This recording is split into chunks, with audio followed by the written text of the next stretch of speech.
Hello दोस्तों, अज्ञात एक खोज में आप सभी का स्वागत है।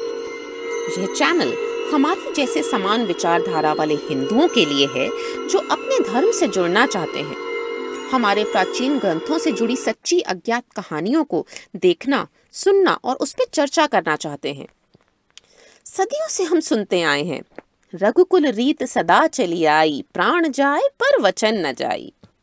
तो आइए जानते हैं कौन था रघु और क्या वजह थी कि सूर्यवंश रघुवंश के नाम से जाना जाने लगा, बावजूद इसके कि मर्यादा पुरुषोत्तम भगवान श्री राम स्वयं उसी कुल में पैदा हुए थे। रघुवंश की कहानी दिलीप और उनकी पत्नी सुदक्षिणा के महर्षि वशिष्ठ के आश्रम में प्रवेश करने से शुरू होती है, ताकि उन्हें अपने निसंतान होने का कारण समझ में आ सके। वशिष्ठ ने राजा दिलीप से कहा, राजन, जब आप पृथ्वी पर स्वर्ग से देवराज इंद्र से मिलकर वापस आ रहे थे तो आपने रास्ते में खड़ी कामधेनु को प्रणाम नहीं किया। इसीलिए उसने आपको यह श्राप दिया कि उसके बच्चे की सेवा किए बिना आपको संतान की प्राप्ति नहीं होगी। गुरु वशिष्ठ ने उनका मार्गदर्शन करते हुए कहा कि उनके आश्रम में नंदिनी नाम की गाय कामधेनु की पुत्री है, इसलिए उन्हें उसकी सेवा करनी चाहिए। महाराज दिलीप ने सलाह का पालन किया और नंदिनी की देखभाल करने लगे। वे सूर्योदय से सूर्यास्त तक हर जगह उसका साया बनकर उसकी सेवा किया करते थे। महारानी सुदक्षिणा शाम को उसकी पूजा किया करती थी। इसी तरह महाराज दिलीप ने लगातार 1 महीने तक नंदिनी गाय की सेवा की। एक दिन महाराज ने जंगल में कुछ असाधारण पुष्प देखे और नंदिनी से चंद कदम पीछे हो गए। तत्पश्चात दिलीप ने नंदिनी की दर्दनाक कराहने की आवाज सुनी। वह तुरंत मदद के लिए दौड़े और देखा कि एक विशालकाय शेर नंदिनी पर हमला कर रहा है। जैसे ही उन्होंने धनुष उठाने और तरकश से तीर निकालने की कोशिश की, उनका हाथ तरकश से चिपक गया। दिलीप आश्चर्यचकित थे। फिर शेर ने मनुष्य की आवाज में कहा, राजन, मैं कोई साधारण शेर नहीं हूं, मैं भगवान शिव का सेवक हूं। आप कृपया वापस चले जाइए, मैं भूखा हूं और इसे खाकर मैं अपनी भूख मिटाऊंगा।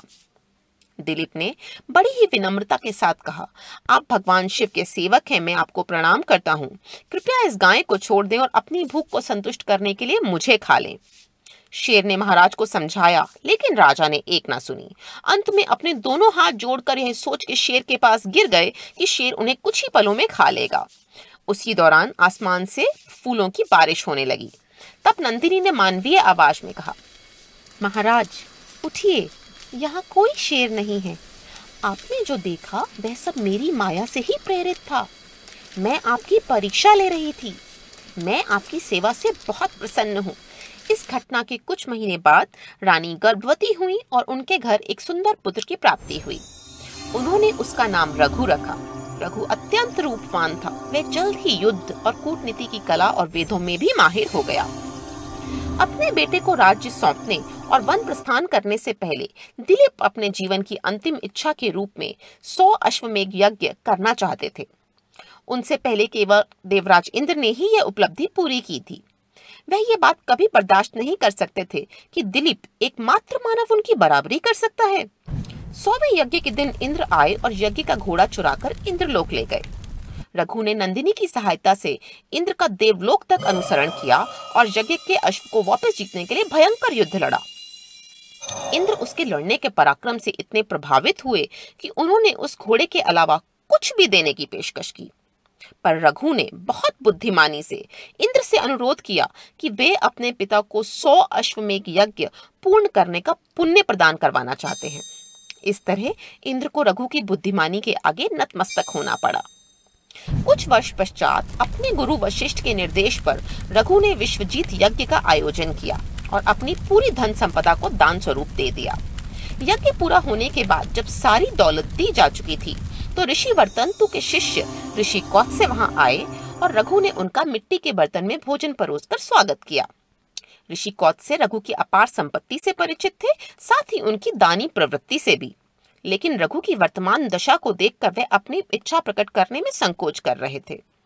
रघु ने कौत्स्य से अनुरोध किया कि वे अपने आगमन का कारण उन्हें बताएं, लेकिन कौत्स्य चुप रहे। रघु के निरंतर आग्रह पर उन्होंने बताया कि गुरु दक्षिणा के रूप में उन्हें अपने गुरु को 14 कोटि सोने के सिक्के 14 विद्या सिखाने के लिए भेंट करने हैं। अपनी इसी ख्वाहिश को पूरा करने के लिए वे रघु की मदद मांगने आए हैं। कौत्से ने आगे कहा कि वह समझते हैं कि इसके लिए यह सही समय नहीं है, क्योंकि रघु ने अपना सारा धन संपदा दान कर दिया है, इसलिए वह कहीं और चले जाएंगे। लेकिन रघु ने कौत्से को 3-4 दिन तक अपनी यज्ञशाला में रुकने का अनुरोध किया, जिसके भीतर वे आवश्यक व्यवस्थाएं कर लेंगे। रघु ने खुद सोचा, इस धरती पर इतनी सोने की मुद्राओं का इंतजाम करना नामुमकिन है, इसलिए उन्होंने अपनी सेना को अगले सुबह कुबेर के लोक पर आक्रमण के लिए कमर कसने की आज्ञा दी। उन्होंने युद्ध हथियारों से लैस अपने रथ पर ही रात बिताई। लेकिन उनके रवाना होने से पहले उन्हें पता चला कि रघु के भय के चलते धनाधिपति कुबेर ने रात भर सोने के सिक्कों की बरसात की और रात भर में उनका खजाना भर दिया। अब दानवीर रघु सोने के सारे सिक्के कौत्से को देना चाहते थे, क्योंकि सोने की यह भारी मात्रा उन्हीं के लिए ही तो थी। लेकिन त्यागवीर कौत्से ने दक्षिणा के रूप में 14 कोटि से अधिक एक भी सिक्का स्वीकार नहीं करना चाहा। दान और बलिदान की ऐसी बेजोड़ प्रतिस्पर्धा के कारण दोनों को अयोध्या के निवासियों ने खूब सराहा। इसीलिए रघु ने ऋषि कौत्से को गुरु दक्षिणा के रूप में 14 कोटि सोने के सिक्के दिए और अपने वचन को पूर्ण किया। सोने के बचे हुए सिक्के उन्होंने कुबेर को लौटा दिए। यह उन्हीं की महानता थी, हमेशा से धर्मावलंबी, धर्मपरायण, धार्मिक, बेजोड़ पराक्रम, सर्वोच्च योद्धा और त्याग की ऐसी मूरत जो स्वयं के जीवित रहते ही अपना सब कुछ दान कर दिया। ऐसे महान व्यक्तित्व की वजह से ही सूर्यवंश रघुवंश के नाम से जाना जाने लगा। आपको ये कहानी कैसी लगी और आगे से आप कौन सी कहानियां देखना पसंद करेंगे? अपने विचार हमारे साथ कमेंट्स में शेयर करें। Thank you.